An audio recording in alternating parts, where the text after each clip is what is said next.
No, I've thoroughly enjoyed it. It's been challenging, and I've got to say I've been quite impressed with the overall turnout tonight. You know, it's a sellout, and I think everyone's enjoyed their selling.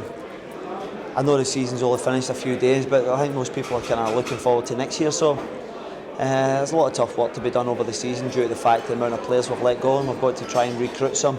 But that's part and parcel of the game, really. And how far along are you in terms of your recruitment? Obviously, nobody officially signed yet, but how's it going?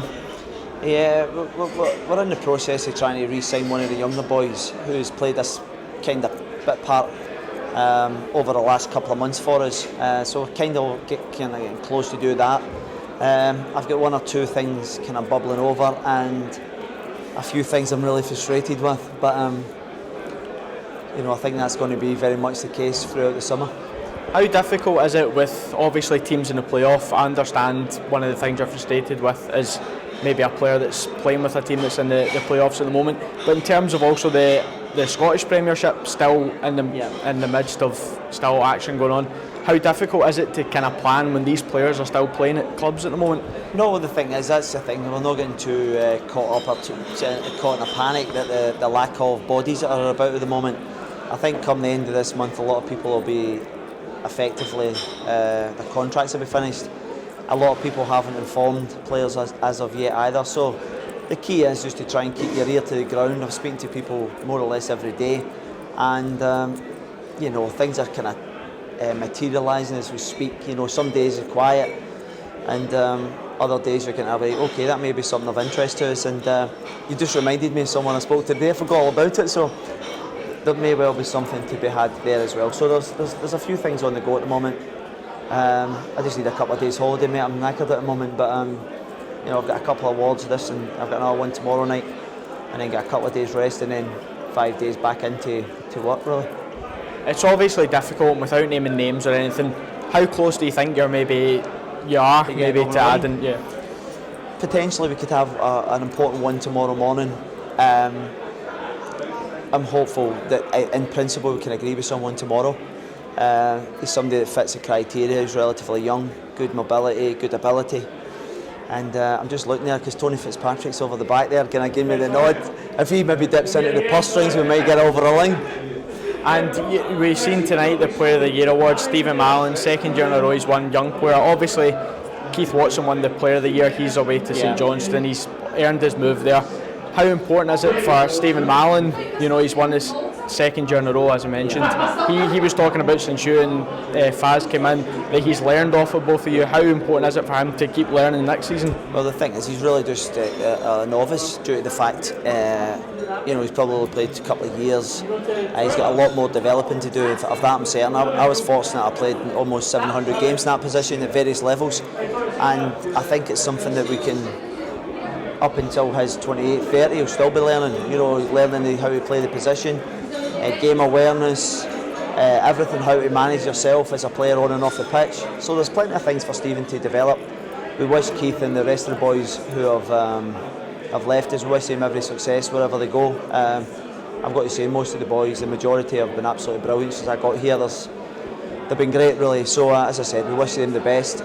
And we've given the ones that are still currently under contract close season fitness regimes in which we hope they will adhere to, so that we hit the ground running when we get back.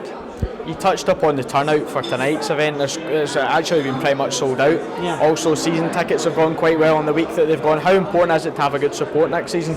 No, it's vital, and you know, no, listen, I think anywhere.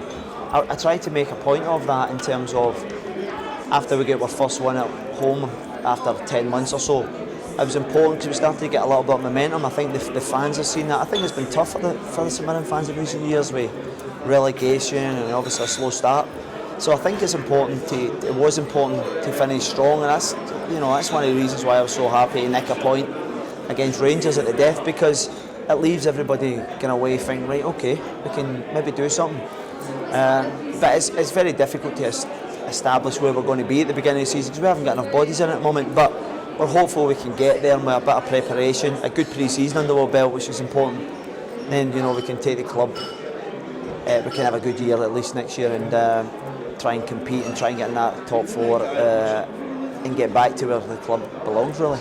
Well, you mentioned there about the importance of having a good pre-season. What are the plans for pre-season? Have you got any games lined up, or what are your plans? Well, we've sat down, Davy Farrell and I, in the first 2 weeks of pre-season. We very much know from a daily basis where we're actually going. We've got a pre-season in place, what we're going to do, what kind of running we're going to do, which kind of abdominals, what kind of weight structures, everything's in place.